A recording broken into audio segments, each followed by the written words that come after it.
Nation, we are back. Let's get it. Touchdown, Raiders!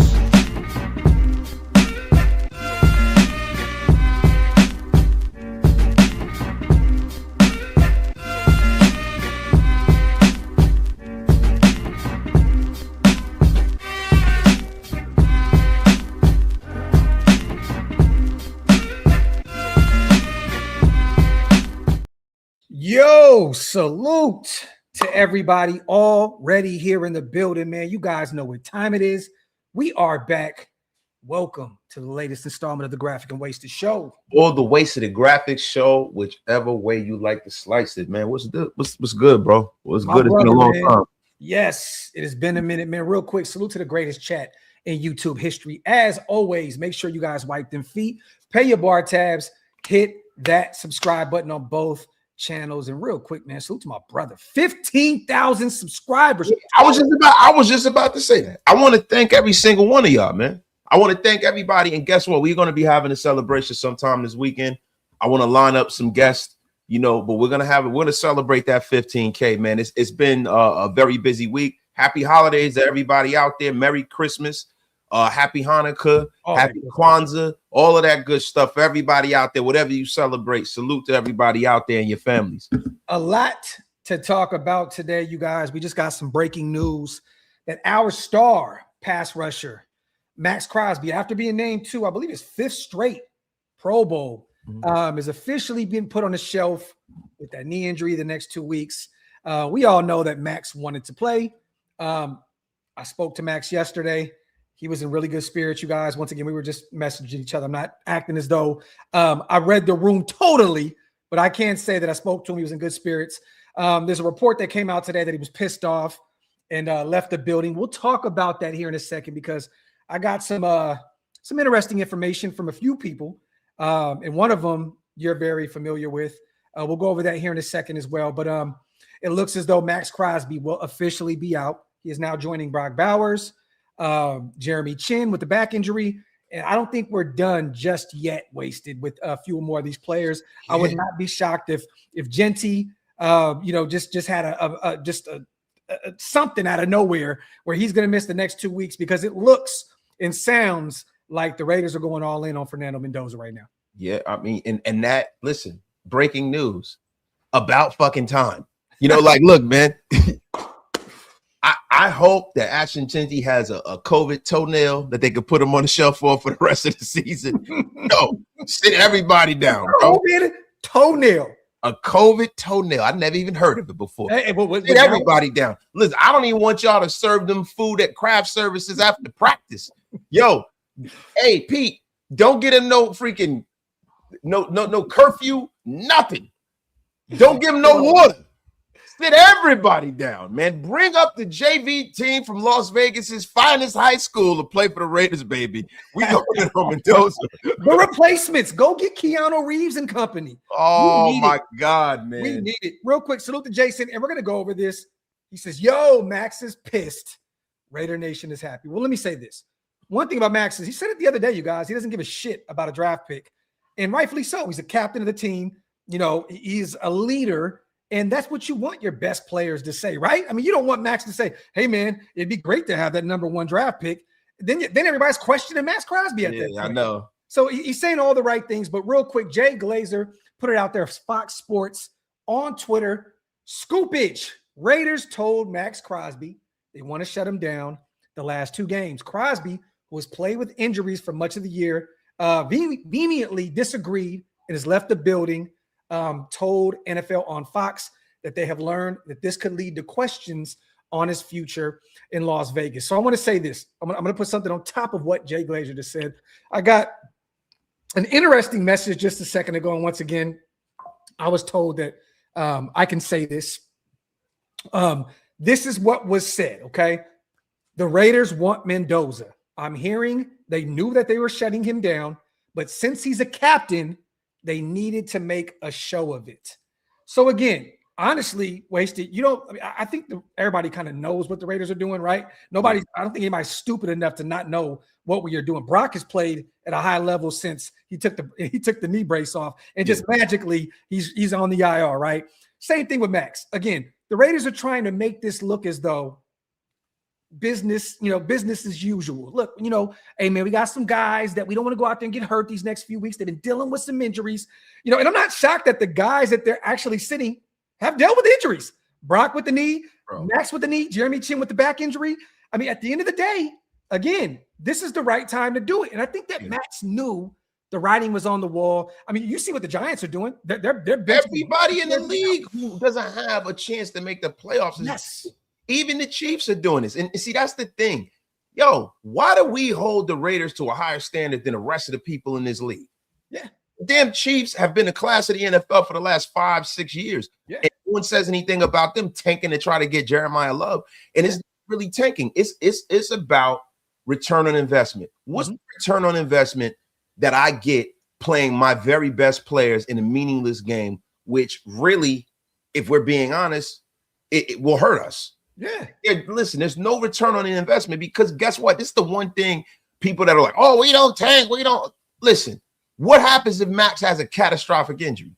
Do you guys remember when Derek Carr was in late in the game? That was Indianapolis. In Indianapolis. We had a chance to go to the Super Bowl. At home in Oakland. They just let him keep playing and he broke his freaking leg. Yep. And now Connor Cook against the Houston Texans in the playoffs on the road. Yes. Yeah. Man, my God, man. Do the right goddamn thing for the team in the future because that's the only thing that matters now is the future. This season is over. From what I'm hearing, though, you guys, again, and I made sure after I got this message that I reached out to a few people, and it sounds like Maxx kind of knew what was happening, that it was coming. It was on the way, right? And he knew that he was got to sit. Again, Maxx does not want to sit. His motor is relentless, you guys. He loves playing football. What did he say the other day? We work all year long to play 17 weeks of football, right? So I don't think anybody in their right mind who has a dog mentality like Maxx Crosby would want to take a seat for the next 2 weeks. But it is what it is. And I think that Maxx understands looking around the league right now, watching that Denver game last night, which Denver's one and done. Wait, so I'm telling you now, they're one and done. Playing like that against that Kansas City Chiefs team who didn't want to win, that is just Broncos are one and done. I'm telling you right now, they are cooked, calling it. But again, Giants are sitting all their people.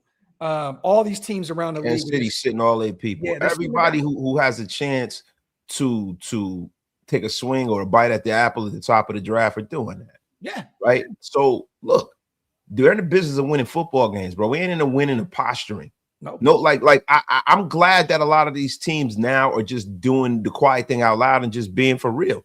Like, it's no reason to play guys in games where you have no chance to affect the season positively for you.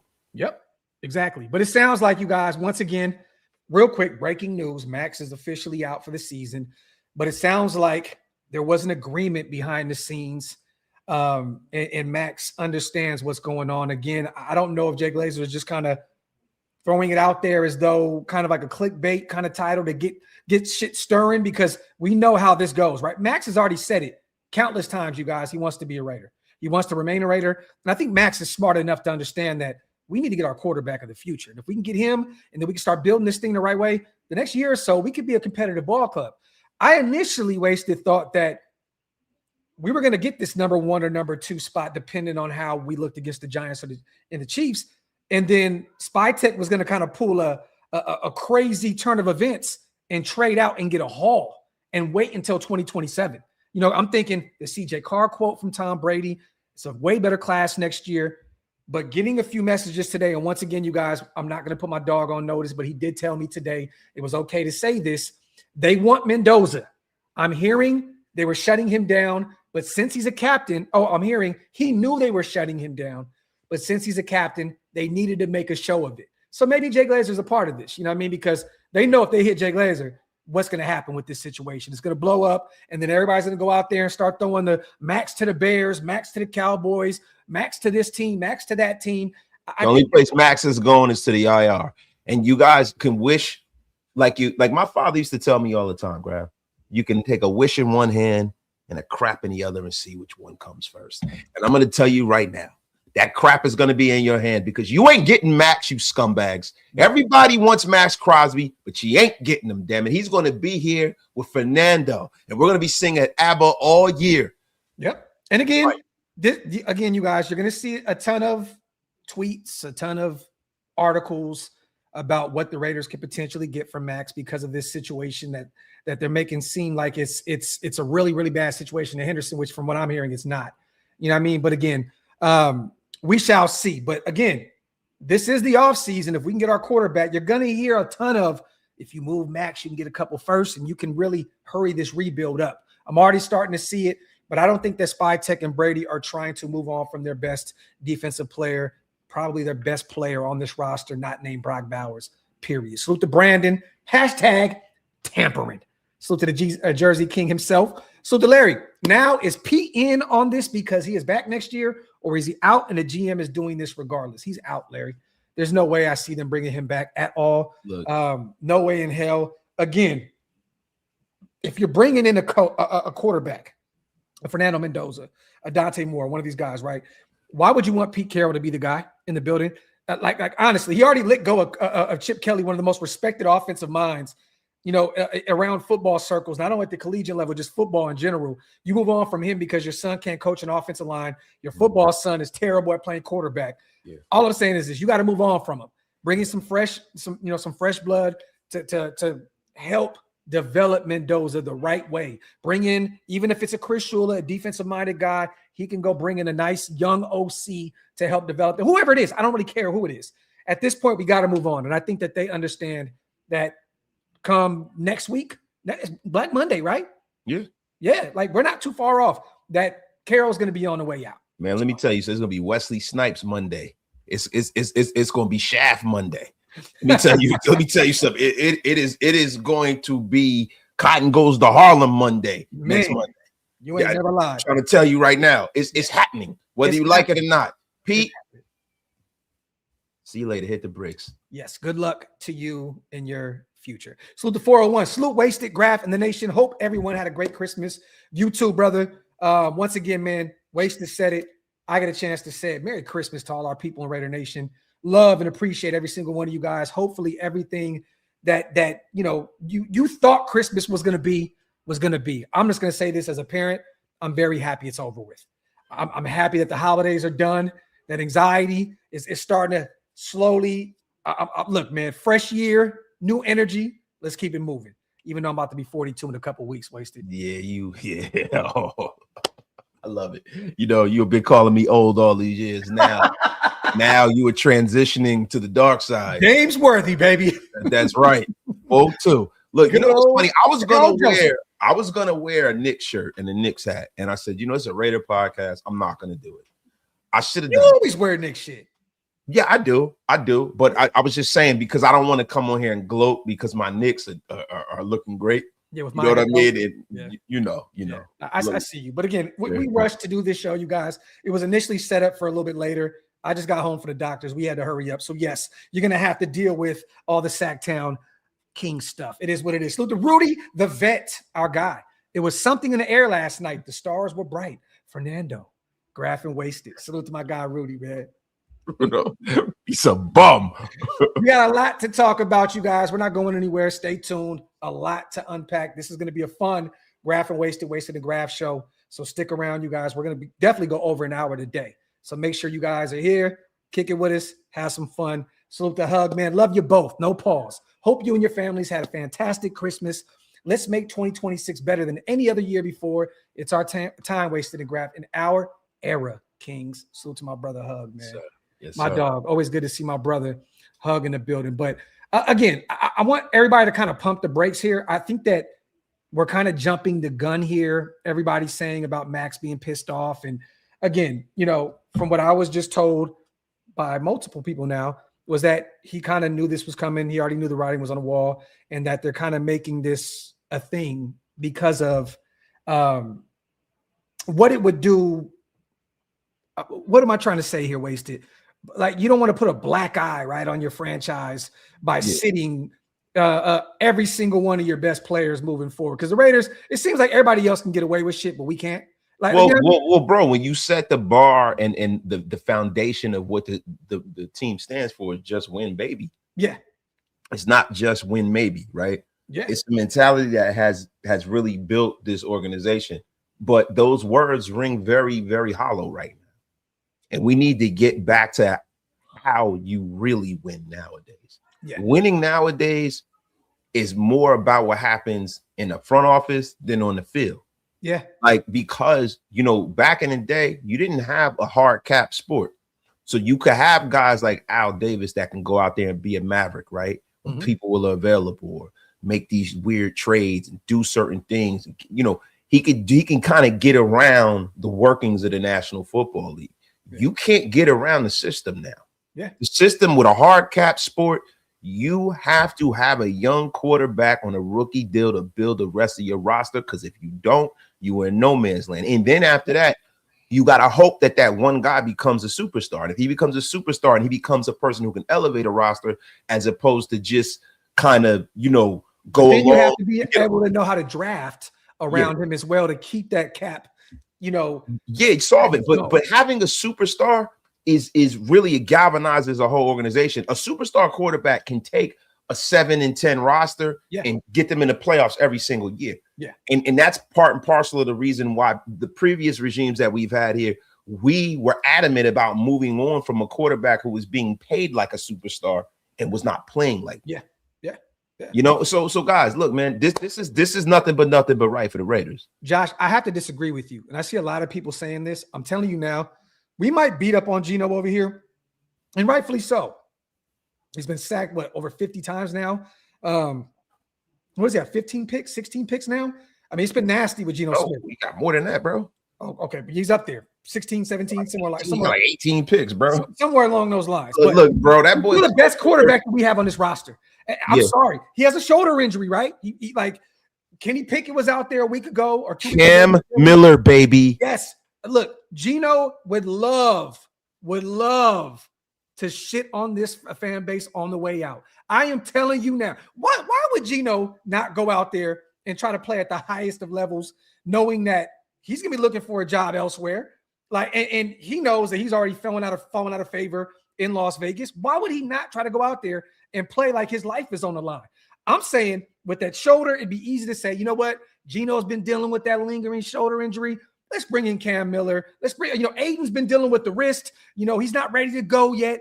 Kenny Pickett, I mean, I would rather roll with him. Or, you know what I mean? But again, Geno still gives you the best chance to win football games. I hate, like, it may sound crazy, you guys, because of how bad he's been, but he gives you the best chance to win football games. It doesn't sound, bro, that don't sound crazy. People who think that he doesn't are people who don't really watch his team. Yeah. Look how bad Kenny Pickett looked against. Yes. Like, bro, and Kenny Pickett is more mobile than him and everything. Yeah. Geno Smith is not a bad quarterback. He just got shell-shocked this year. He got hit a lot this year. Yes. He got hit a lot this year, man. Then you took away his Geno is the kind of guy, he's a front-running kind of quarterback. He forces the ball to his star players. He's not that kind of guy that's going to spread it around and check down to Joe. Doesn't go through progressions at all. He doesn't do that. The reason why he looked so good in Seattle is because he had a DK Metcalf. He had an Njigba. He had guys that were dogs that he could just toss the ball up to and put it in a certain area, and they normally win those one-on-one matchups. Yep. He didn't have that most of the season here. Brock is the guy that he's had that plays in that manner. And you see every week he's putting points on the board with Brock. Every single week, bro. Like he threw a touchdown last week in a double coverage with Brock. Beautiful throw. Beautiful. But guess what? If that wasn't Brock Bowers, it would have got picked off. Yeah. Yeah. So that's the kind of quarterback. Geno needs people who can play around him. And I'm not saying that other quarterbacks don't. I know people go, oh, it's a stupid take. But there are certain quarterbacks that are people where they put the ball in certain windows. They place the ball so it don't matter who's on the field. Tom Brady was that kind of guy. He would drop that shit in whoever was on the field. Geno ain't that kind of guy. No, not at all. Salute to Larry. Geno at home thinking, why are they not sitting me then? I know Geno's like, hey, everybody, on 3. 1, 2, 3, Cancun. We want to get the hell out. Geno like to get flyer than most. Yeah. Geno a young motherfucker that want to, excuse my language, yo. I know it's a family show. But Joe, Gino want to go out there and do hood rat things with his friends. Yeah. That's all he want to do right now, man. Let Gino live, man. Salute to Insight. Max needs to recover. There's no reason for him to play at 1,000% on a hurt knee with 2 games left. I know he's pissed, but he's a competitor. This is facts. And again, Insight, you can't tell a guy like Maxx Crosby not to go out there and go. And once again, they know that he's going to go on 10 wasted, right? There's no center Max out there at 50%. That's not what happens. And again, Max can go out there with the way that O-line looks with the Giants and absolutely destroy Jackson Dart and win that game on by his own, by himself. Yeah. Like, or he can get in a situation where he gets himself hung up and hurt. Yeah, facts. And we definitely don't need that. This is Factory Outlet, man. Salute to our guy coming through with $100 Bizon. Bomb! Our guy. We appreciate you, brother.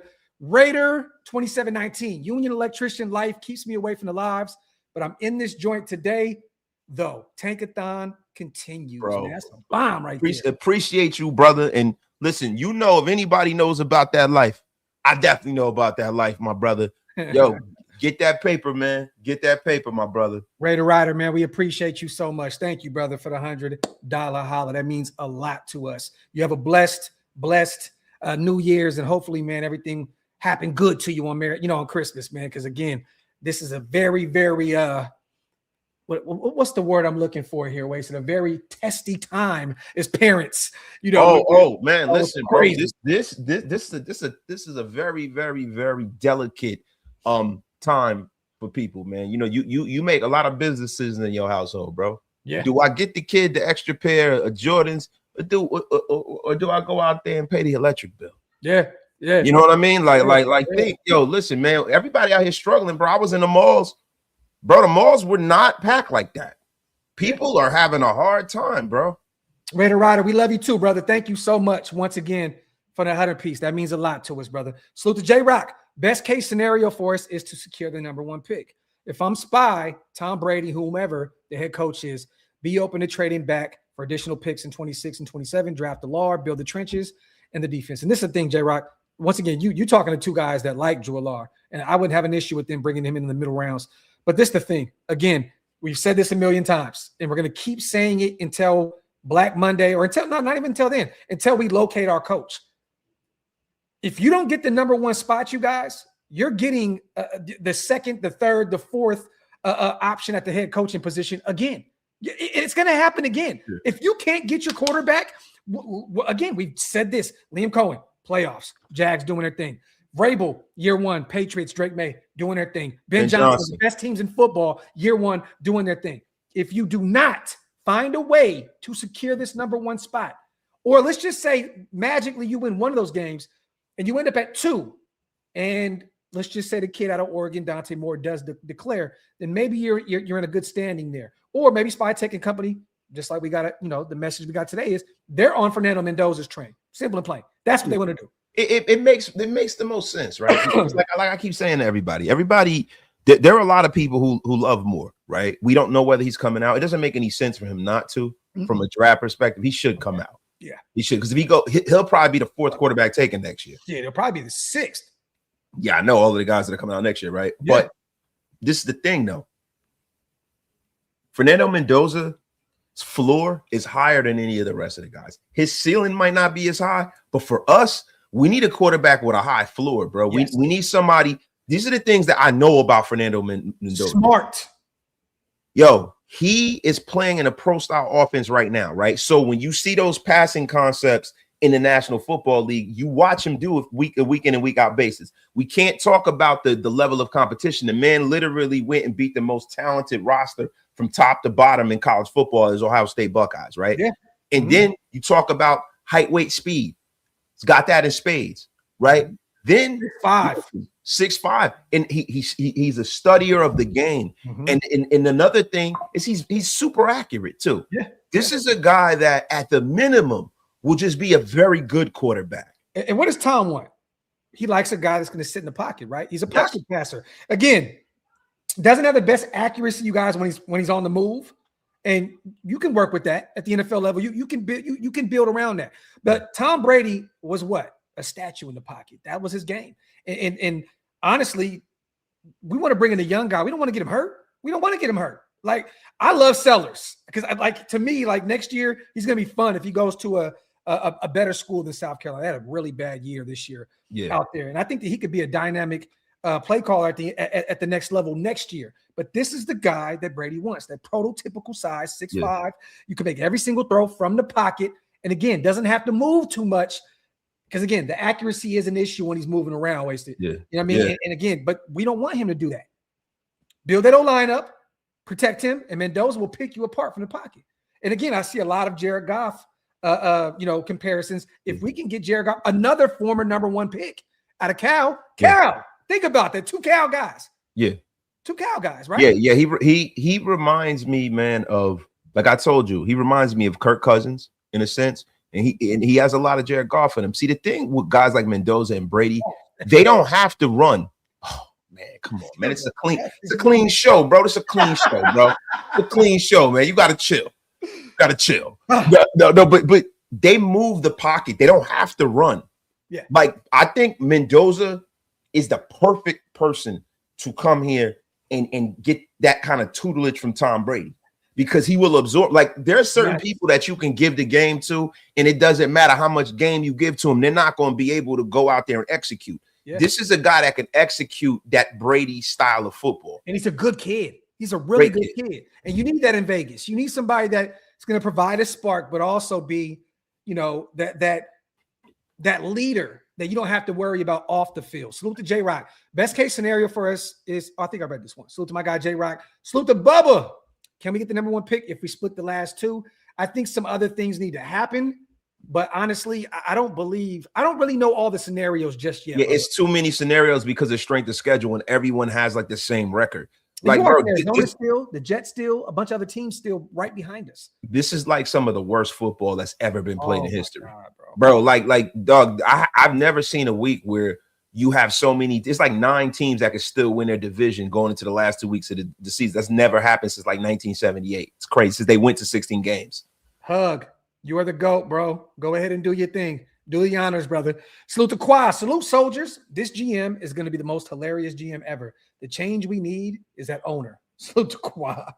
Coming through with the Mark Davis slander. The Mark Davis slander will not stop until we get Mendoza, bro. It's crazy. Salute to my guy, S. Hey, Graphk, did you get that Instagram message of the 2 O-linemen late in the draft? I didn't. S. When did you send it, brother? I'll definitely check it out. We'll do a coffee and convo, and I'll break it down, but I did not see that. S. Caden Proctor's the best lineman in his draft, too. That's interesting. I don't give a shit what y'all say. He's the best to me. I love Caden Proctor. He's going to be a guard at the next level. No, he's going to be a tackle, you effing bum. Going to be a guard at the next level. A tackle, you effing bum. He's going to get drafted in the top 10. It's going to be a tackle. Nobody's going to draft a guard in the top 10 unless it's Quentin Nelson.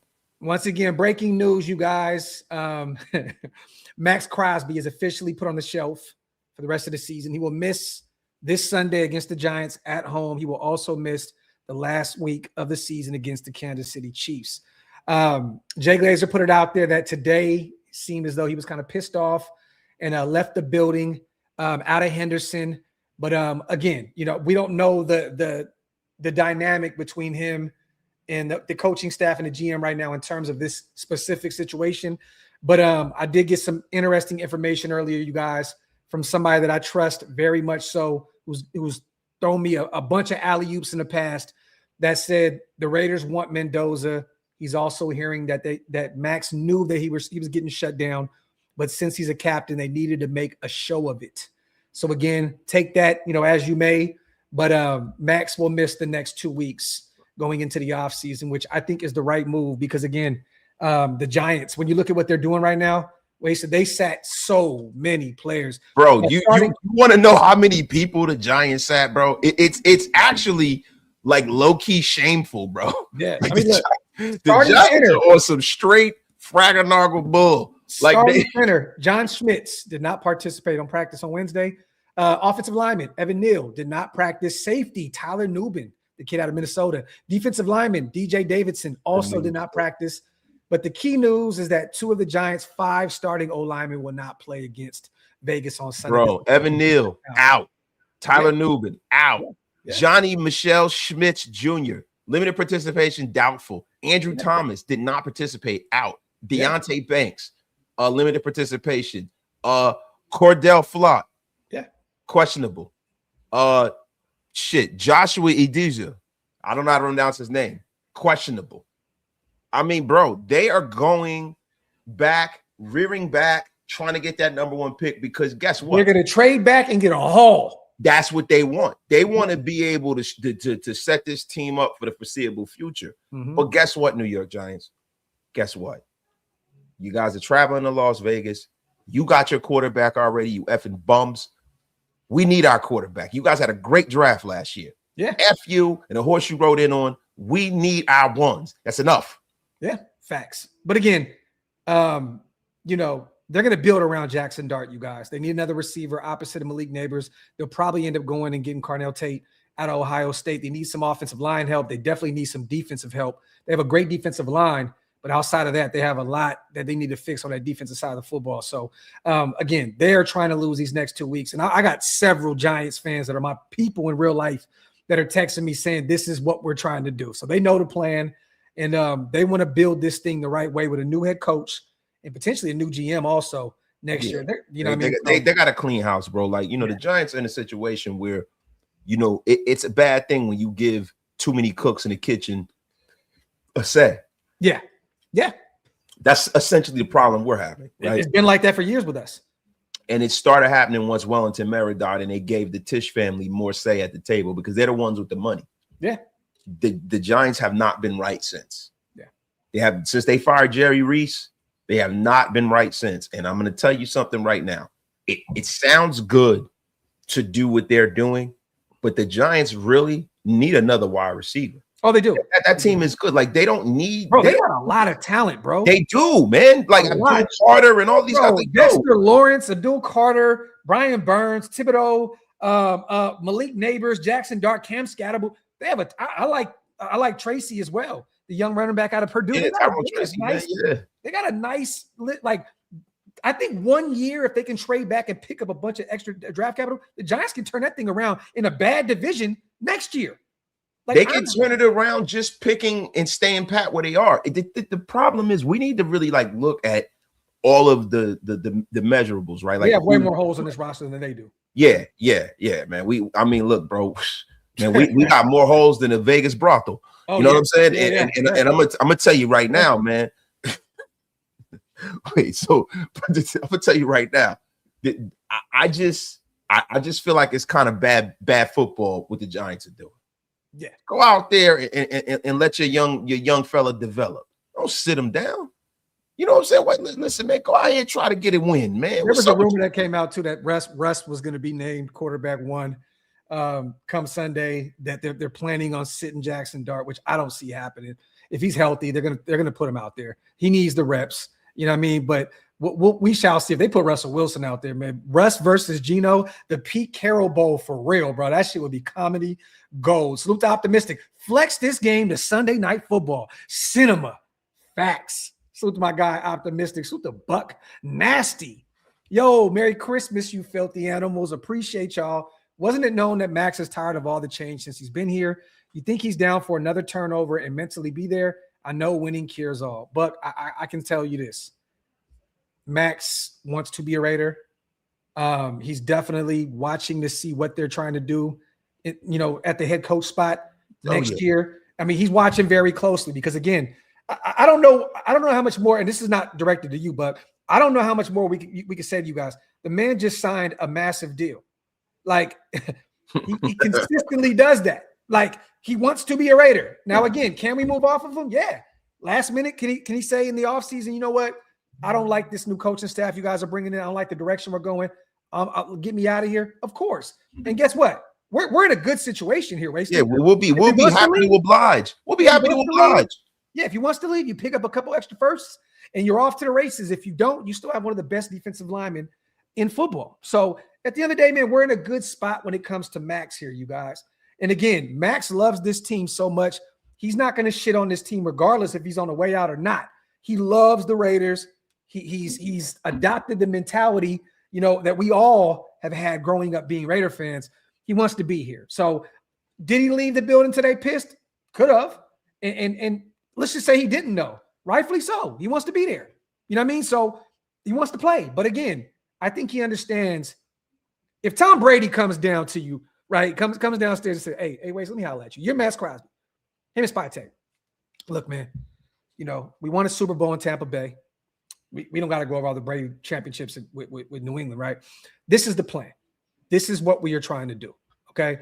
We're trying to get our quarterback. And if you go out there the next 2 weeks, Max, you're so good, you're going to prevent us from doing so.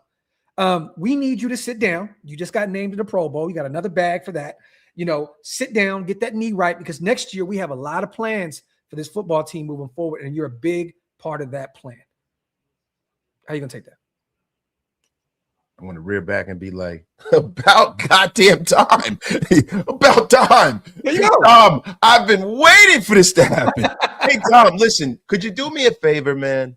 Since I am pissed that you're sitting me, could you pay for my tickets, my family's tickets to Mexico? Because we're going to 1, 2, 3, Cancun on 3. Yeah. Break. Yeah, man. Listen, bro, Max know the deal, bro. Listen, bro. This is like professional wrestling, man. There's a part of like the posturing that you have to do as a professional athlete in the media cycle to save face, right? There's stuff that the Raiders, that's the reason why Jay Glazner put it out there. He's a very close friend of Maxx Crosby and Dana White and all of these connection guys. with the UFC and all that other stuff. Yeah, those guys are close. Like there's a reason why they entrusted Jay Glazner. Jay Glazner is like the guy where when there's stories put out there are certain stories that are purposefully put out there. Yep. Right. And there's certain vehicles that people use in the National Football League. He is that vehicle. They used them on Ballers. Even The Rock used them on Ballers. Yeah, that's right. And yeah, pause. But guys, when you speak of narratives, right, there are a lot of narratives around this league that's going on, right? And transitioning a little bit, there's some other stuff that is got the Raiders names floating around here. Hold on real quick. Wait, because and you do the honors, brother. Let's run through these supers real quick, and we'll get to the next topic. Real quick. Salute to Love. Watch Tyree Wilson suddenly ball out. Watch him not. Salute to Love. Appreciate you on the $2 special. Fucking years, man. Raider fan, what's the word with JPJ next season? He will be a Raider. And he'll be a center next year. And hopefully the next regime puts him where he needs to be, which is in the middle of that offensive line. Salute to my guy, Kid Raider. Salute to Qua. Not on this given Sunday. Can we kill a good quarterback like the Jet? Can we get I think that's what he meant to say. Giants did with theirs behind this horrible O-line. We're going to get there, Qua. I'm telling you now, man, trust the process this offseason. It's going to be, I think it's going to be probably one of the funnest offseasons wasted that we've had doing this because of all the money. And if we do secure that number one spot, there's going to be a lot of excitement about the next coach. Look, you guys, we have one more week of this shit. Okay, one more week, and we are off to the races with nothing but positivity. I'm telling you now, if we can secure that number one spot, and this is a great start, sitting Maxx Crosby, a guy that was going to go out there and absolutely dominate his former teammate in Jermaine Illuminor this weekend. I'm telling you now, he would have went out there and absolutely cooked him, deep fried him, and got to Jackson Dart probably 10 times. And then, next thing you know, we're not getting Fernando Mendoza because of it. So salute to my guy, V7. What up, fan of this show, Graphk? Appreciate you, brother. That means a lot. And real quick, salute to Hafi. Also, every media outlet will run the story of Max being pissed. They want those clicks. Yeah, listen, everybody needs that content, right? This league, bro, is in dire straits when you talk about a story and a narrative. There's not one story that's a sexy story that's going to keep people clicking on this NFL stuff. There's not one, like Patrick Mahomes is hurt. The Eagles are kind of you know what I mean? Like there's not a whole lot. Joe Burrow's not really doing well. Lamar Jackson and them, they don't look like they're going to make the playoffs. There's a lot of bull crap football going on now. They're out for sure. And they're out. So like there's a lot of bull crap football. And even if the Rams go to the Super Bowl and they win, it's like, who cares? Nobody cares. Like I wish I could be at a point where just like it just so good, it just don't care. Like whatever. No, I'm just saying, I'm talking about the rest of the NFL. It's not like a feel good. Maybe Devontae Adams is a guy that 2 or 3 years ago people would be like, man, I want to see him get a ring. But he's so hateable now. And it's not just here. Even when he was in New York, people around the league are not going to be, I feel good for Devontae. Well, there's going to be a lot of turnaround out there as well. Stafford can retire on top. Devontae already said that he may follow him if he retires. And then he's probably going to lose both of his coordinators. You know what I mean?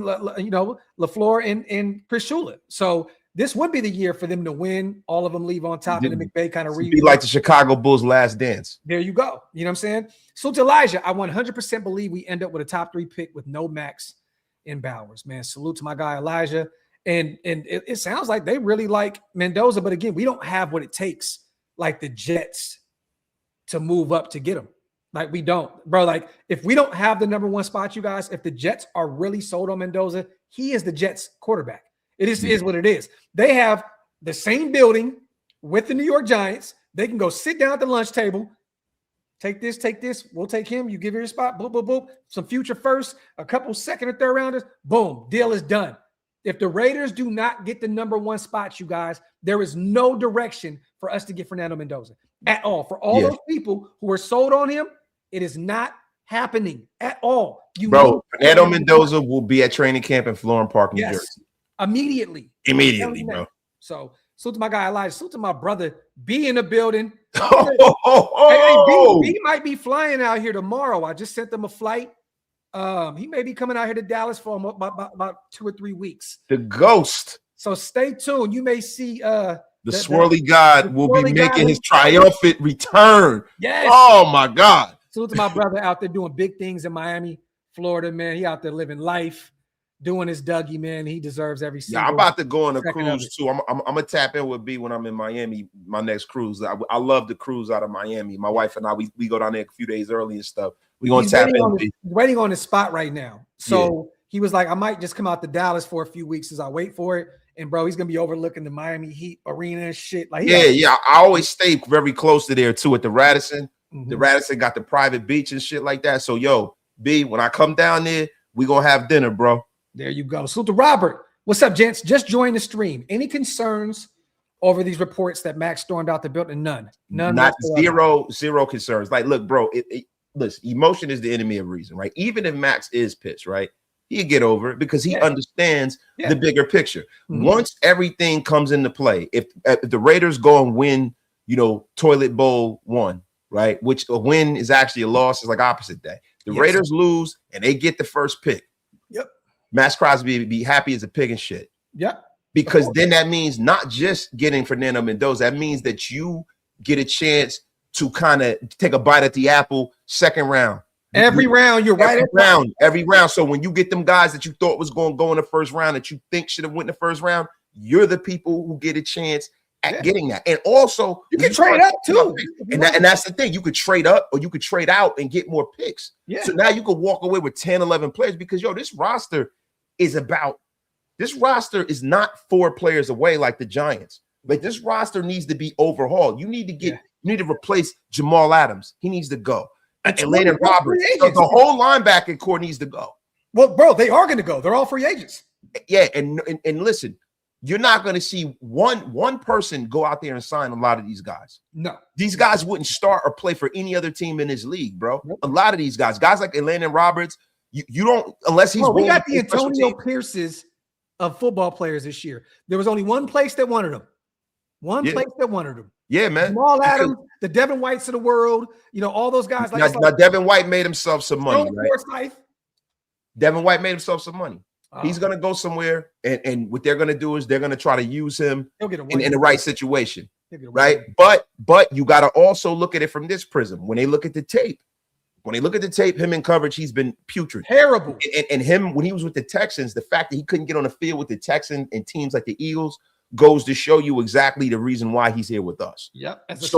But a guy that sets a record for tackles, you're going to get a flyer out there somewhere to be a backup or maybe start at will. He'll get a job for sure. But the rest of these guys, bro, Tommy Eichenberg, of course, the young guys are good. But Landon Roberts and Jamal Adams, I think their time in the NFL is done. Yeah, I really do. And there's a lot of people on this roster that are that way. This is the last time they're probably going to play. Eichenberg and Lindenberg, the only linebackers left on this roster to hold on to. And the great thing is this is a deep linebacker class. So we can go get a couple of those guys as UDFAs as well and potentially develop into something. Salute to MTV. When the Raiders are good, the league is 1,000% better. This is facts. And you hear this. This is what's so crazy, MTV. This is how you know that sentiment is true. Niner fans say that. Cowboys fans say that. Chiefs fans say that. Broncos fans say that. You know, Chargers fans don't because there's not too many of them motherfuckers. But real talk, like everybody says, All 5 of the Chargers fans say that. All 5, and 4 of them are AI bots. You know what I mean? So it's kind of crazy. It's them, and then it's like this. It's Remember them, that? and then it's the transsexual vampire, or what do you call him? No, lesbian vampire. Yeah, man. there you go. Salute to face. Salute to him though, bro. Salute. I got a lot of respect for him. Salute. NFL Mike cooking right now. Salute yeah, he is cooking, Mike. Bro. That boy hair looked like a cape. Yeah. Yo, salute to Faith Hope 1980 on a $4 super sticker. We appreciate you, my brother. Salute to Will Raider Laker from the 916. You see it, Sacktown, man. Come on, Iraq in the building. You guys see a possible scenario where we win one of the next 2, then we get number 2 or number 3 pick. Brady then goes all in on Burrow. I'm happy you mentioned that because we're going to get to the next segment of this show. We talked about Joe Burrow a ton already, Raider Laker, right? And I think that would be the play if they miss out on Fernando Mendoza. Let's just say Dante Moore does not go on either. You know what I mean? Let's just say that he does not declare, and it's just Fernando Mendoza. I've not heard anything about them being high on Ty Simpson at all. I've not heard anything. And mind you, who am I? Spy Tech keeps things close to the vest. Dog, I'm trying to tell you right now, I know some people that know him very closely, and you know who I'm talking about. I can't get shit because he's right here as your general manager should be. Yeah. So, but I wouldn't be shocked at all if we missed out on the number 1 spot. Either they trade back and just pick up an extra ton of draft capital, or they try to package it up for a Joe Burrow if he says, "Hey, I want out." Or there's a new report coming out here, you guys, and real quick, Raider Riders are just a dog. Yeah, man. He's a goat, bro. Man, you know what's so crazy? My dog did this the day after Christmas. Yeah, man. That's a special thing, bro. We appreciate you, brother. Keep it a light. Raider Rider, man. Thank you so much. He's had to bless both channels. Now putting Mendoza into the universe. $200 special from our guy, Raider Rider, man. I appreciate you. Thank you so much, my brother. Real talk. Salute, salute, salute. All right, let's get to this report that came out because there's a writer, I believe, that works for the Baltimore Sun. His name is Mike Preston. And he's been throwing a narrative out there. And again, I've heard, that not a lot of people in that area really respect this guy.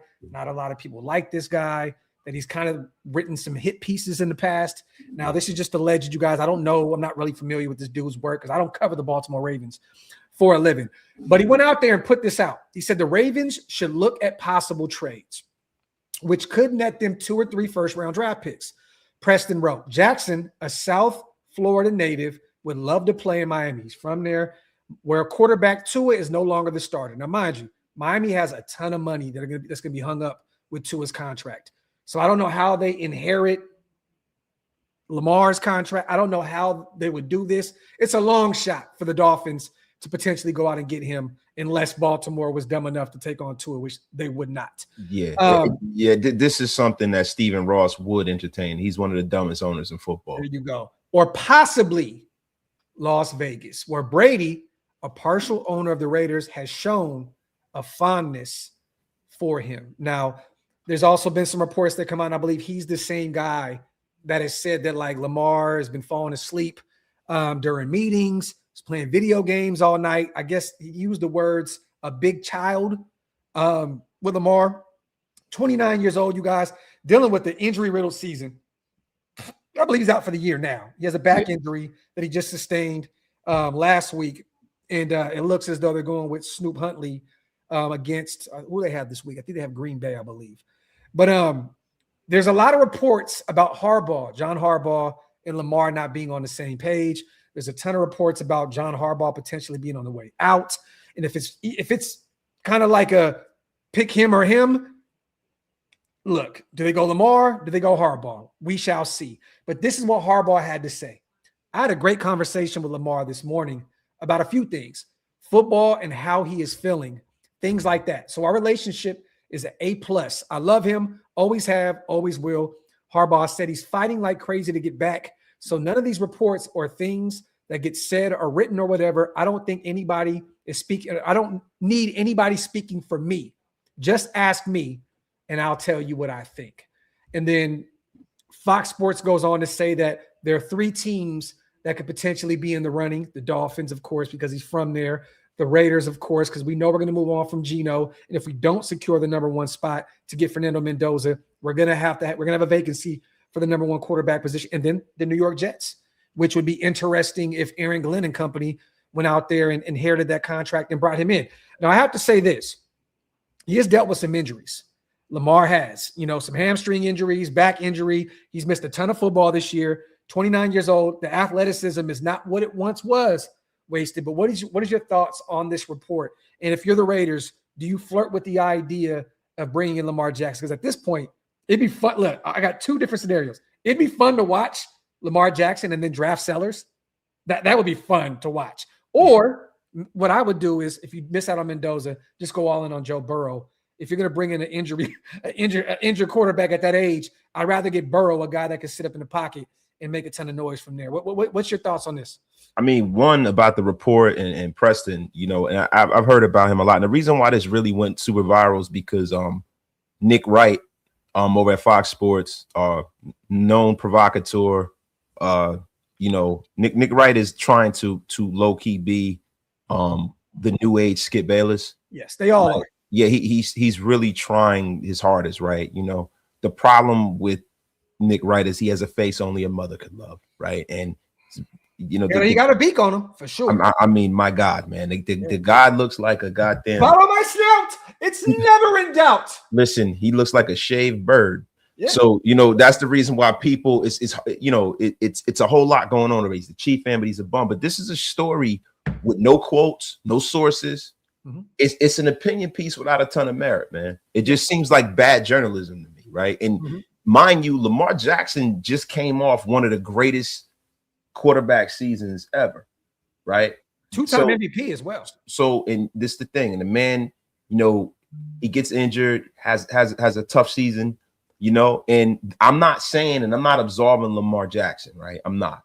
Yeah. He should be held accountable for some of the poor decisions he makes on the field and things of that nature. But this is a guy who's played at a level where he's a 2-time MVP. There's not a whole lot of people in this league who've ever been a 2-time MVP. Now, this is my thing about, run first quarterbacks, right? I've always been against run first quarterbacks. That Graphk knows when we talk about quarterbacks, I'm never the guy that wants a guy that is a run first quarterback, because once their athleticism leaves them, you're always talking me off of that stance. Yeah, I like an athletic quarterback, because once that athletic, I like functionally mobile quarterbacks. I don't like guys that make their money running the football. Yeah. Because once they start getting hurt, they start getting on the wrong side of 30, then they're out all the time, they're injured all the time.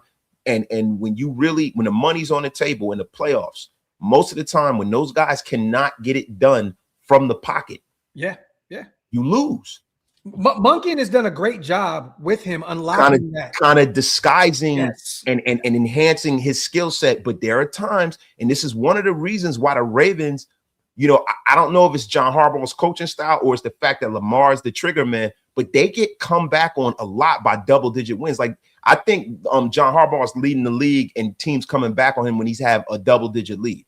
Yeah. The guy, they people come back on the Ravens a lot, bro. Like, I remember week 1 side of the ball, which is crazy, bro. Yo, week 1, they had that game well in hand against Buffalo, and Buffalo came back and they lost that game because when the defense is forcing you to stay in that pocket and deliver the football, can you do it? Yeah, that's one of the reasons why I am out on Lamar Jackson.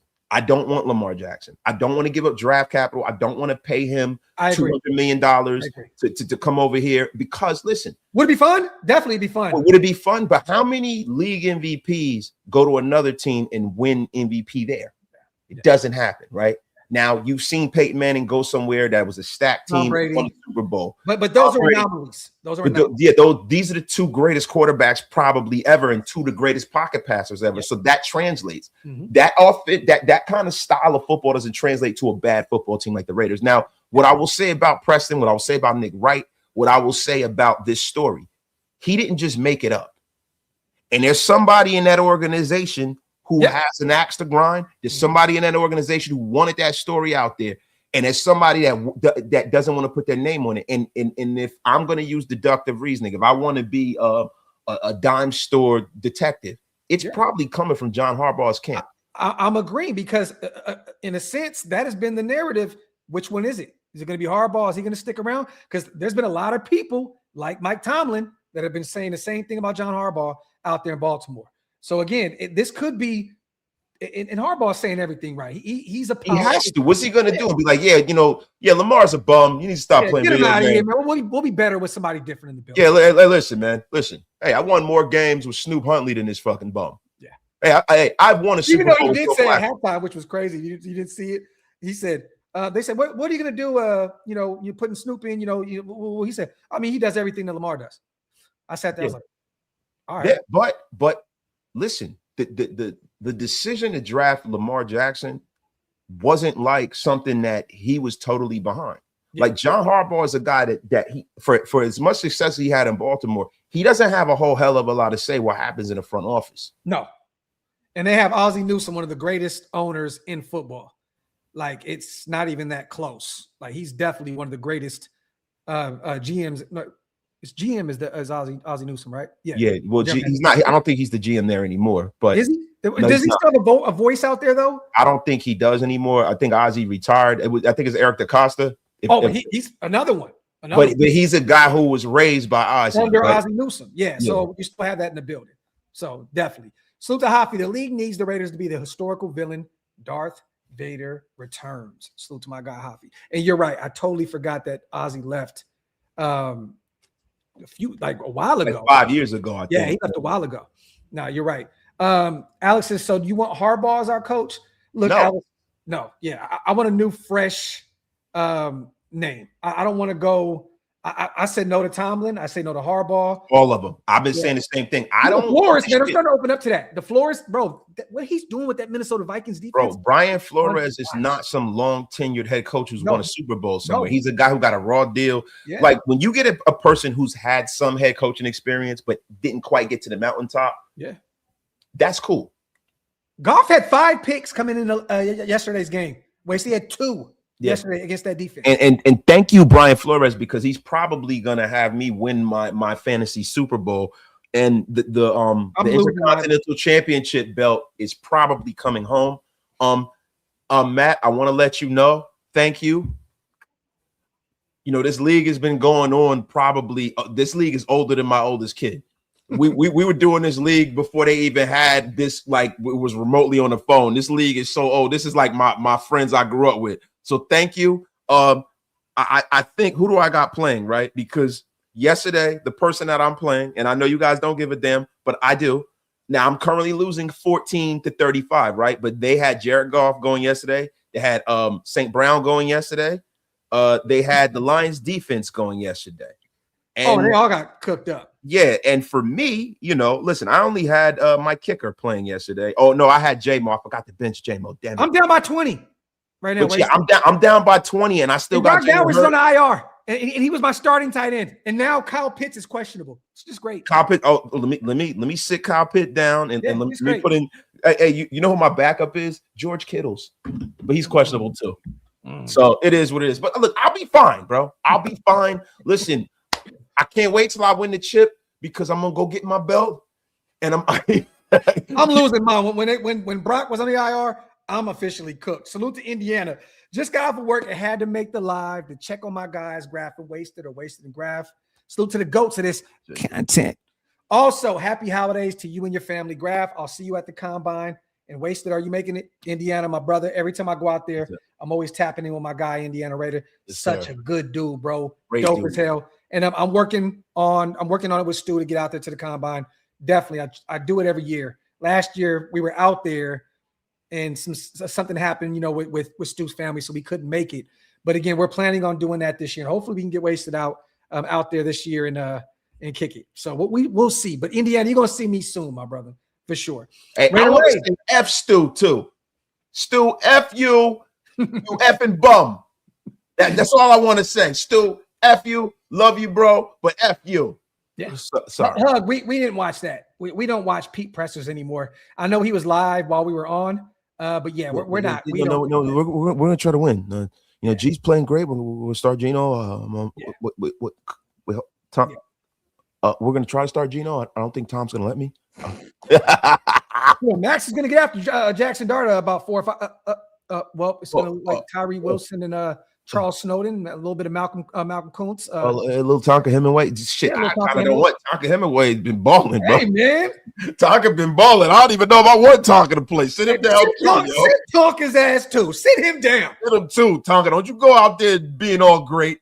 Yeah. Sit your ass down too. Yeah, don't go out there being all great and shit.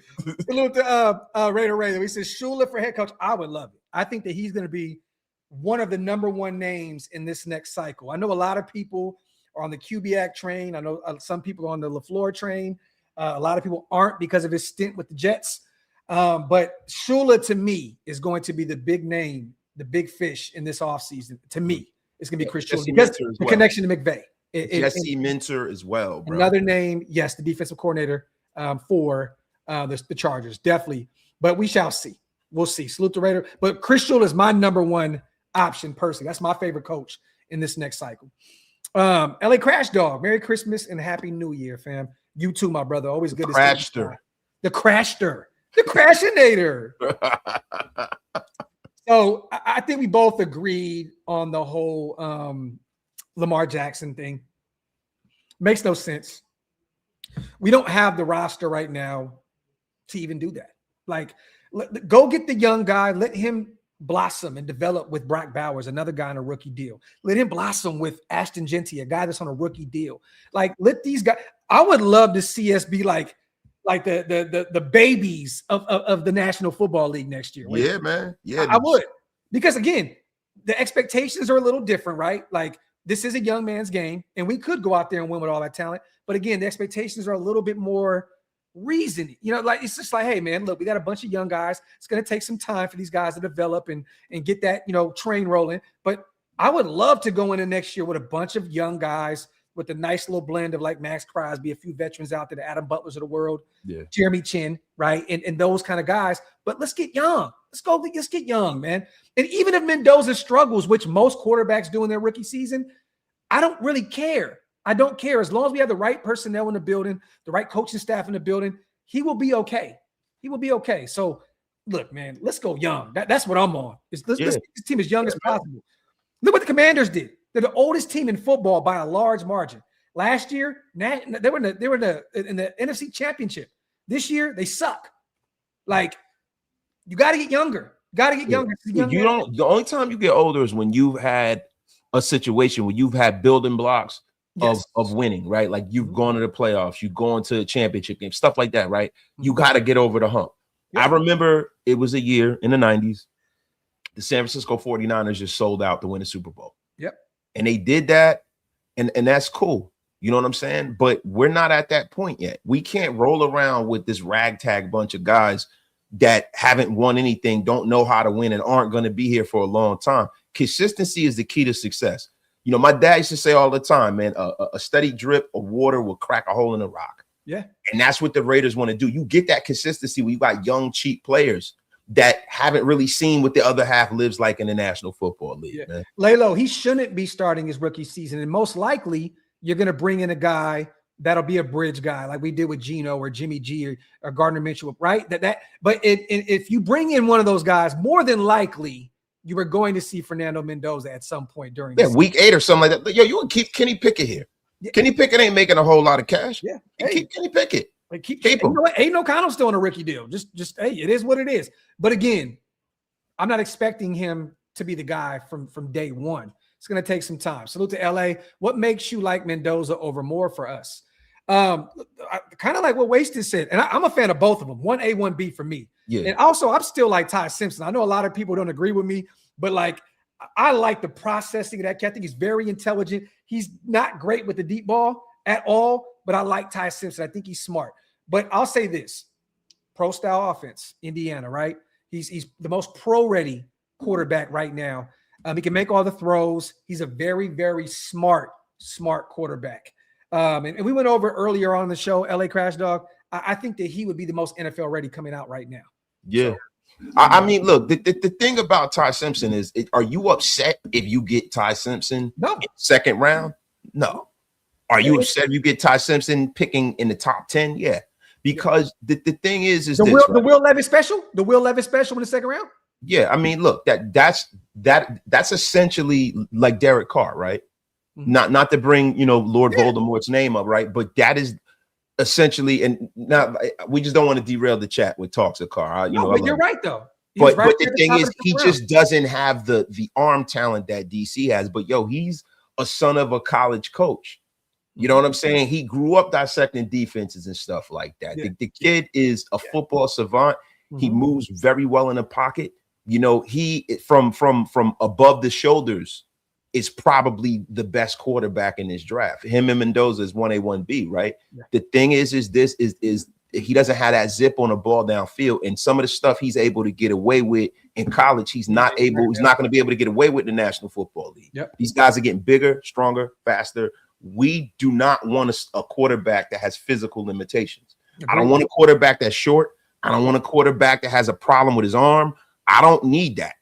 And I don't need a quarterback. Listen, hit me in, like Jimmy Johnson said, hit me in the head with a hammer if I draft a dumb football player. We want smart football players that are physically capable. And Dante Moore is 6'3", okay? And some people look at him as a dual threat guy.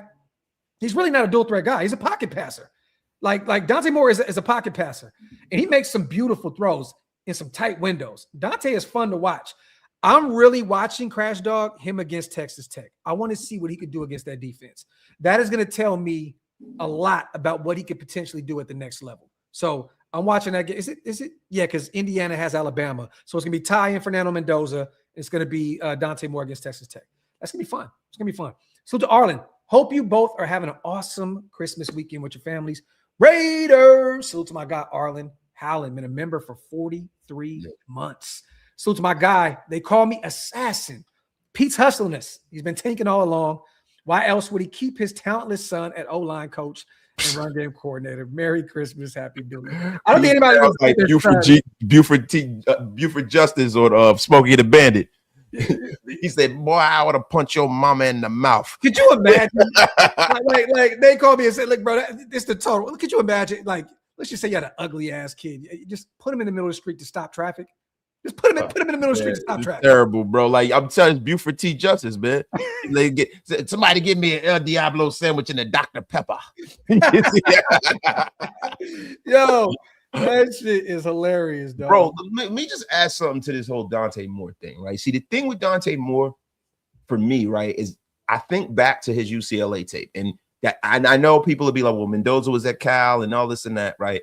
But he was such an elite prospect coming out, right? Everybody thought that he was gonna, pretty much rock the world. He was supposed to go to Oregon. He flipped to UCLA, right? And he went to go play with Chip Kelly, and that system didn't work out for him, right? So for me, is this a Chip Kelly problem, right?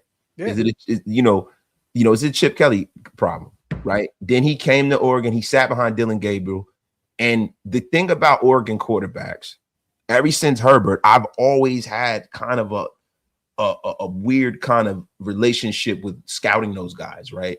Like I liked Bo Nix because I saw Bo Nix in the SEC. Bo Nix. I saw Bo Nix, and a lot of people say he was bad at Auburn, but he didn't have as much talent around him as Auburn. And when he got to Oregon, I know Bo Nix was the goods, right? He took a lot of snaps in college. I think he might have took more snaps than almost any college quarterback in history, right?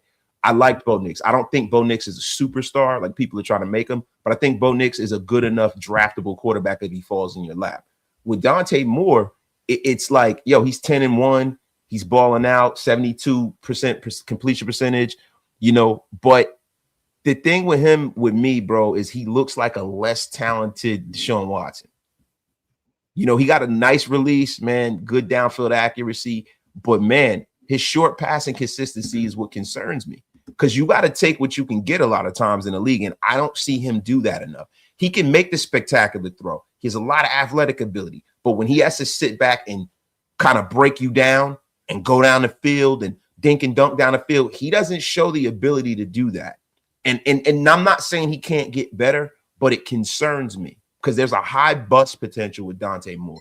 Yeah, especially if you don't address the offensive line in a real way.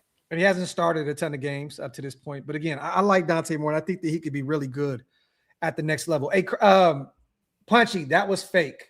That was fake news. I just need to put that out there. My brother AP9 is okay. He was hacked on Instagram, and So that's not true. It's not true. So I don't want to throw that into the universe at all. Salute to Jordy. Wifey got me tickets to the Chiefs game. Pray for me. Hey, man, we're just praying, Jordy, that you can go out there and get us an L, my brother. That's it. We just need one more L after this L Sunday, and we are on the right track to getting our quarterback of the future, man. Salute to everybody. Real quick, pause for the cause. Wipe them feet, you guys. Pay your bar tabs. Make sure you hit that subscribe button if you guys are not subscribed yet. Real quick, we will have the 15K celebration show on Wasted channel here very soon in the next few days. Me and Hammer will also be calling the Raiders Giants toilet bowl game this Sunday. Pull up, come hang out with us. We're going to have some fun calling that game. Hopefully, we'll be definitely depressed if we find a way to win that ball game. So, yeah, it's either going to be a great stream or it's going to be a very, very, just tough car ride home. So yeah, I mean, bro, either which way, the Raiders have to find a way to move forward. Now, is it drafting a quarterback or is it going out there and signing a free agent quarterback not named Geno Smith? Mm-hmm. Is it drafting Spencer Fano or one of those guys and trying to really shore up this line? This year is about going out there and making, the important parts of this team elite somewhere. Mm-hmm. Like, you can't have mediocrity up and down the roster, right? If you have an elite offensive line, that means you're starting with some. You have an elite pass rush, you're starting with some. They need to make one part of this team elite, and we don't have that anywhere in this team. Tight end, that's it. I'm talking about as a positional group, right? Like, I know tight ends are tight ends, but they're as a larger point, they're pass catchers, right? They're blockers and pass catchers. So, as a group of pass catchers, we have a poor group with one elite player. I'm talking about making the collective defensive line, the Raiders, A+. Yeah. That's what they need to strive to do if they don't get Mendoza. And that needs to be the O-line. Salute to John B. There were reports of more going back. They're so conflicting right now, John B. There's a ton of reports that he's coming out. There's other ones that he's going to remain at Oregon. We shall see. If they find a way to win a national championship, there's no need for him to go back at all. And honestly, once again, we've said it numerous times. I think he's going to take advantage of his name being this high right now. Why would you miss out on being a potential top 3 pick in this draft class to go into next year's class where the quarterback group is even deeper? It just makes no sense. I think that he needs to take advantage of his stock this season. I got to put this in the air, though. The thing that used to make sense is the school of thought that we have. Now, we're older guys. We have an older perspective sometimes. NIL changes that. Mm-hmm. And that's the thing, right? How much money are they willing to give a man? Because there's some of these guys that have made more money. Like, you got that wide receiver, the kid with the not Tate, but the other kid, Williams, right? Mm-hmm. Mm-hmm. He's making more money at Ohio State than he would if he was. You about Jeremiah? Yeah. Some of these guys. Jeremiah Smith. Ryan's making a ton of bread out there in Alabama. Yeah, he's not even playing at a high level. And that's the thing. It's Williams, right? Some of these guys can stay in college and make more money than they would being a rookie in the NFL. Yeah. Right? And they can get their game right and then get drafted and be great at the next level. So we got to put that into the universe as well. I'm going to give Raiders Sense a nice Christmas present here in a second. Real quick, salute to our brother Ridgeback. We always say it, if you know, you know. Sidetracking, you guys. Allegiant Stadium has been the top grossing stadium the last 2 years, making $281 million in gross income just this year, according to Billboard magazine. And think about this. The Raiders have gotten 6 wins since then. In that whole 2 years, the Raiders have gotten 6 wins. Yeah, and it's because listen, I had this take, and listen. Hold on, real quick. Before you get into your bag, Raiders Sense. Boom, boom, boom, boom, boom, boom, boom. Merry Christmas, my guy. Wait. So you have been unceremoniously blocked. Happy holidays. Merry Christmas, bro. Yes. But look, this is the thing, right?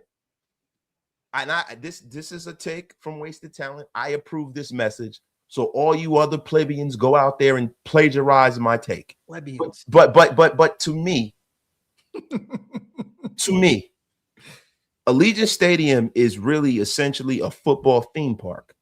There's no winning going on there. There's no football being played. There's no home Oh field. no, there's winning being a lot. Yeah, but not by us. It's a football theme park. It's the greatest ride in the NFL. Yeah. You get to go to a great stadium. It's you great get America. You get to see, you know, fucking motorcycles. You get to see Lil Jon and the East Side It's Boys. Biggie. You get to see Fantana. You can see a concert. You get great food. Yeah. You get a glizzy that's 2 feet long if that's what you into, which is yo, you know what I'm saying? Listen, you get the tomahawk golden crusted T-bone steak. That's like $1,000. You get all of that. But I didn't know you go to a Raider game and get a Dodger dog, bro. Yeah, it's crazy, bro. It's insane. You know, they call it an L. It's a right angle, right? But the thing is this: it's a football theme park. It's like Universal Studios. And the thing is that the Raiders need to understand something. People in some pundits for the Raiders, they try to make it like it's a privilege for us to be Raider fans. Yeah, the privilege has been us supporting them the way that we have. They have left Oakland, going to Los Angeles, going back to Oakland, and now they're in Las Vegas, and we're still riding with them, and they still haven't won shit since they left. Yep. They haven't won shit since they left Los Angeles, bro. 10-7 wild card appearance ain't gonna get it done. Yeah, man. So don't act like it's some privilege for us to be fans, for them to put a shitty product out there every freaking week, every year, year after year after year. The Raiders need to turn this shit around, because guess what? That money that's coming into the stadium is not coming from Raider fans. Nope. It is coming from resellers. It's coming from people who got casino season tickets. And what you're going to do is you are going to lose this entire fan base if you don't turn it around now. Yeah, well, it's enough of this shit. The money stays green. It don't really matter. But I agree with you. As Raider fans, I agree with every single word that you just said. But at the end of the day, the money green, it still works the same way. Wait, so you know this, right? Yeah, it works that way in the stadium, but it doesn't work that way with the influence. It doesn't work that way with the rest, with us doing this. Bringing players in that would like to be there. That want to be there. Yo, from the football, like, you're not going to continue to print money when the bloom is off the rose and that stadium is a decade old. Yep. Then nobody's going to give a shit. Yep. When everybody's been there and they've saw what Vegas have to offer, because people talk like, oh, Las Vegas, the entertainment capital of the world. It's only the entertainment capital of the world when you haven't gone a bunch of times. Like, yo, I'm going to be real. I've gone to Las Vegas about 8 or 9 times, right? Especially since I've been doing this, right? Yeah. I'm from Cali. That's our backyard. We don't give a shit when we go to Las Vegas. We're not fucking impressed anymore. No. So it is what it is. Like, half of the time we're walking around Las Vegas and we're looking for the hole in the wall place to get a taco. Yeah. We don't really want to go. I'm not impressed by the casinos and the glitz and the glamour, because I'm a family man. And all the players on the opposing teams are not the players, but the fan bases at some point are going to feel the same way as well. They are. That's what I'm telling you. Yeah. The bloom is coming off the rose right now, and then you're going to have a freaking fishbowl that's completely empty. They better start prioritizing the fans of the Raiders and stop acting like it's some privilege for us to support this team, because it's not. A lot of us could have been like, man, fuck this. After they left Oakland, we could have been like, man, we done with this shit. Mm-hmm. Y'all not giving us anything to love. I shed real thug tears that day, man. Like real thug tears, bro. It really hurt my soul to see this team leave Oakland again. So, yeah, salute to John Jones. Happy holidays, you guys. If you were the GM, what would you do with our first 3 picks? I'm not going to name players, but I will say this. I would specifically go quarterback, offensive line, corner. And then in that 4th round, you have those 3 picks, get you a linebacker, a receiver, and a defensive lineman. What would you do? I agree with that sentiment. The first 3 picks, got to get a quarterback if you can, a draftable quarterback. Mm-hmm. You got to get another tackle. You need an edge rusher too, though. Right. Look, but the thing is this, right? You got Tonka and those guys. You kind of cultivated that line. That defensive line, you can get that. What they can do, JJ Pegues and those guys. So you got to see what those guys can do. But Booker's gonna be back. To me, quarterback. Yeah, Brendan Jackson too, a guy that people forget about. It's on the IR right now for the season. He's young. Yeah, but quarterback, lineman, and you have to address the secondary. You got to address that wide receiver room. Yeah. So those, either which way, BPA in that scenario. Brandon, you ain't shit, bro. I hate you, B. He said F Vegas. You know what's funny? You're only saying that because you're in Miami now.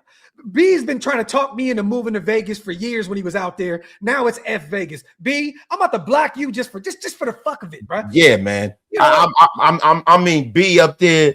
I mean, just just smelling, got glitter all over him for years. Yeah, Now it's F Vegas. Oh, big bro, you need to move out here and all this. Get the F up out of here with your crap, B. Yeah, man. Joker probably still got some glitter behind his ears when we was there, man. Get the F up out of here. He is right now in the hotel bathroom with his foot like this. His foot is on a head in the toilet as we speak. Right? Yeah, he got dress socks on too. Yeah, saying don't cheat me. With some basketball stuff on. Don't cheat me now. He got dress socks and sandals. Raider War Report. How funny would it be to see everyone celebrating at the stadium after losing like we go into the playoffs? Hey, man, look, we have hit rock bottom. So, look, I don't want to see that, though, Raider War Report, until the Chiefs game. If you can lose back-to-back, we need to go out there. We need to celebrate both those achievements. Bro, Doug, I'm telling you, it's going to be like the end of Revenge of the Nerds. You can hear we are the champions. Everybody hugging and stuff. Yo, that shit is hilarious. Salute the room. Which teams will be looking for a coach, and which teams are more attractive than the Raiders? I feel like the Giants roster, we just talked about this, Rube. Literally, they have a ton of talent on that roster. Yeah, the thing is, though, the Giants the most attractive job going. The tax situation, though, right? The Giants, they've been in influx since those Super Bowl, those Eli Manning teams. It's been pretty bad out there, right? You have to deal with the media. Bro, if you don't get it done in New York, you're baked. Yeah, but the thing is, if you're a coach, right, and you got confidence in yourself, you see that roster, you're like, man, Dayball don't know what he got out there. Yeah. You got a quarterback. You located a quarterback already. You got 2 pass rushers, not 1, 2. Pittsburgh can be one of them as well. Without you got Dexter Lawrence, but to me, the Giants are the most attractive job out there, right? Because of the fact that you're in the #1 media market, you have a couple of boxes checked. You have Andrew Thomas. You got a left tackle, right? All you got to do is come there and do well in free agency and do well in the draft. And if you're a hell of a coach, you are a legend forever in New York. And that's a major ask. Again, a year 1 GM, because they're probably going to move on from him. He's still out there right now, huh? Yeah.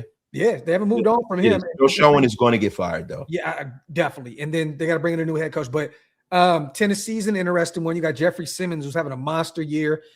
Somebody may really believe in Cam Ward and say, I can get the best out of him. That's an attract. And then Miami, we don't know what they're doing yet. They're saying that they're going to keep McDaniel out there, but there's a ton of talent on that roster also. And that's a great play. You get a chance to be in New York City, the bright lights, the big city. If you win in New York, you're a legend forever, bro. You win in New York. And I'm not just saying that because I'm from the tri-state area. You know the different kind of track. Like, you have guys that were terrible head coaches that have jobs in national media just because they coached here for 2 years. Guys like Eric Mangini. Mm-hmm. That guy's one of the most boring, dough-faced bums in media, but he's on Fox every week because he coached the Jets before. Yeah, no, I agree. Like, if you're a coach and you got an ego and you don't have any attachment to, it's like, oh, the Raiders, and we love the Raiders, right? But if you don't have any attachment, the place you would want to coach is in New York. Here's a sneaky team as well, Wasted, that nobody has said in the chat, and some may disagree with me, is Arizona. They're gonna be they may still be the team to pick at the #1 spot right now. They're a game behind us right now. Like, they can very much so fall into that #1, #2 spot. They got some talent on that roster, man. Trey McBride and some of those some great defensive guys. I'm telling you now, man, that's an intriguing job also. And another no state tax. It's really not. And I'm gonna tell you why. Because when you start talking about who never gets the #1 coach and who never gets the #1 free agents, it's Arizona, because the Bidwell family. NFL coaches have to look deeper because their job is not just the players on the field. It's like, yo, what ownership group am I dealing with?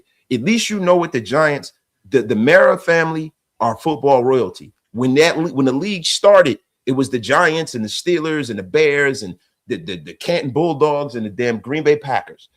That is a place in New York that it won't be bad for long, right? And that the Maras want to win. If Sean McDermott loses his job, motherfuckers gonna be lining up to go coach Josh Allen and them. So definitely. But I think there's a ton of talent on the Arizona team. I get the ownership standpoint of it. The Bidwells, bro, they've never really committed. That may be why Miami's going to be not one of them places either. Today, well, right? It's not because Stephen already knows that Stephen Ross is a hedge fund manager. He doesn't even operate in Miami. He operates out of New York because football he owns the Dolphins the way I own Jordans. It's a collect and gold chains and shit like that. It's a gold chain to him. He doesn't really want to win. He wants it is a money printing machine. That the reason why he was so big on to attack, turn the ball over, is because he's in the Bible Belt. He knows college football reigns supreme down in Miami and Florida. And he knows that, he's going to go out there and get the most, college. Like he goes after guys for the wrong reasons. He's not really trying to win. He's trying to compete enough just so he can fill that stadium up. He don't care whether he win or not, bro. Wasted talent in his baggery. Salute to everybody. We still got 2,300 people in the building. Do we Get really? those likes up. Yes, get those likes up. Make sure you hit that subscribe button on both channels. Again, you guys, pay your bar tabs, wipe them feet, all that good stuff. Real quick, we'll go over a quick little brief summary of the show. Maxx Crosby is officially out for the season, you guys. The next 2 weeks, he will miss the Giants game. He will miss the Chiefs game. There was a report that came out from Jay Glazer over at Fox Sports that he was pissed off and left the building. We're hearing that behind the scenes, he was kind of already in the know with the situation. So maybe they're making this seem a little bigger than what it needs to be in terms of all the shock value that's coming from Maxx Crosby leaving the building.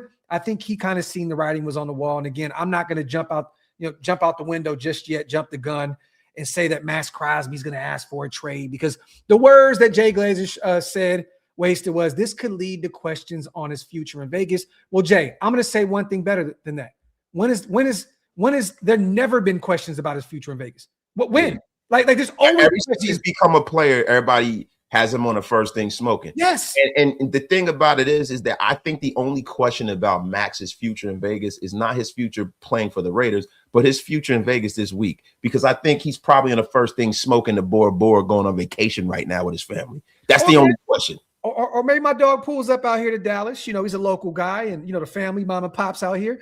Maybe he comes out here, man, and sets up shop out here in Texas. So, but either way, I'm not going to jump the gun just yet, you guys, and say that Maxx. I literally, and again, I was messaging him with him yesterday, and he was in really good spirits. So again, I don't know. I didn't speak to him about his future in Las Vegas, but every time I have spoken to him through messages about that situation, he's always said, I want to be here. This is my team. I want to be in Vegas. So again, you guys, he just signed a new deal. Like, I get that he's probably frustrated because of how this season went, but honestly, and Wasted, this may not be a popular take, but Mark has tried to get the best people in the building to help build around Maxx. It just has not worked. You know what I mean? Like, the Josh McDaniels experience was disgusting. Yeah. Brock Gruden, and he was the guy that drafted Maxx, him and Mayock, and it was starting to kind of trend upwards. They gave him AP. They gave him exactly what he wanted with AP for a year. And that's the reason why he said the other day, he's staying. That's not get paid to make I'm gonna mind my business. Yeah. The thing about it is, and this is the metric that has failed for Mark, the fact that he doesn't allow the GM to hire the coach. When you don't allow the GM to hire the coach, and you have a coach that has final cut over the GM, you have a bad roster most of the time. Mm-hmm. People like Andy Reid have earned that right over a long time, bro. Yeah. Guys like John Gruden, when he supposedly earned that right, ruined a dynasty and then came here and ruined this team. Josh McDaniels, why would you ever give him final cut over roster decisions? Why? He's never been like, so that's the problem. The only fault I can find with Mark Davis and put Mark Davis, put on his shoulders, is that. Other than that, Mark Davis is a hell of an owner because he wants to win. He makes a shitload of money. And now we're viable in the free agent market. We have a beautiful organization now, like just from the inside and out. Before, we had a putrid situation in Oakland where, it was just a bad stadium, bad facilities, bad everything, right? Yeah. Bad taxes, bad place to live. Where now you can come out to Henderson or Summerlin and get you a palace and no state income tax and make a lot more money. And you got an owner that is committed to winning. And that's the only thing I can ask for from Mark. Mark just needs to trust himself, hire a good GM, and allow that GM to cook. And if he doesn't get the job done, you fire him in 4 years. And I personally think that he has the right guy in the building with Spytech. And again, the report just came out a few days ago that Brady's going to be a lot more involved moving forward with football, with personnel and all that other stuff. So we'll see what that leads to. But again, it looks as though the Raiders are all in, you guys, on getting Fernando Mendoza.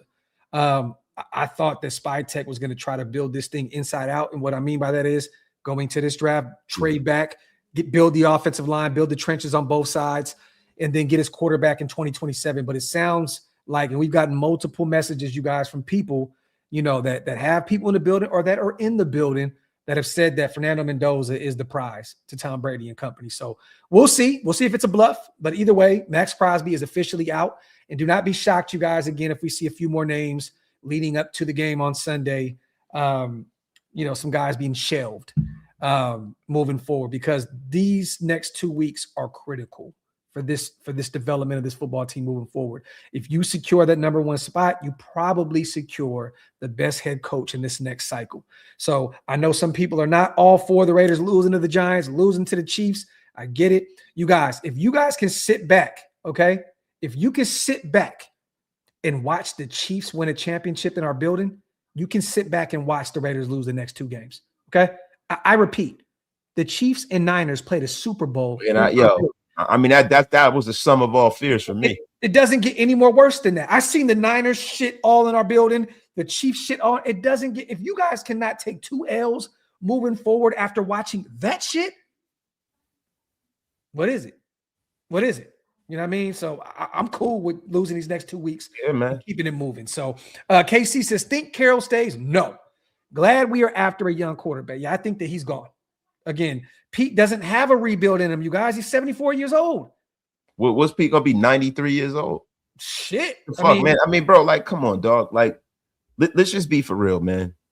What the Raiders tried to do was they said, look, man, we didn't have anybody that we could sell to this fan base. Yeah. Pete Carroll has had some success. Let's try to sell to the fan base, and maybe we catch lightning in the bottom. Maybe he's the Dick Vermeil of this era. He could turn this thing around. Next time, say it quicker. Get the F up out of here. You paused on you see, listen, I'm up here smoking. How you pause on the pause? And I'm smoking right now, and you're interrupting me with your nonsense, your filth. You effing bum. You are disgusting. I mean, the man's name is Richard.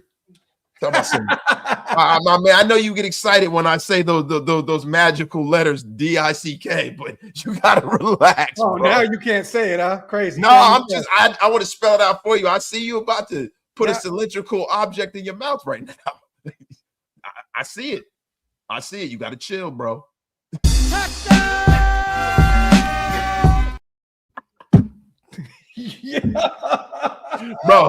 Bro.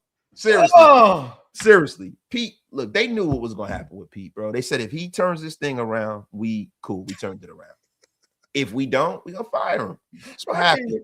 I can't talk football no more with you, bro. You just said the most disgusting shit in the world. Look at KC on the $2 holler. Salute to Iron Hands. What do you gents think about Q saying Chip was not working for Pete?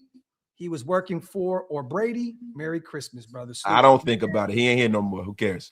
Yeah, I don't really have any. David Walker too, man. Yeah, David Walker, always good to see our dog.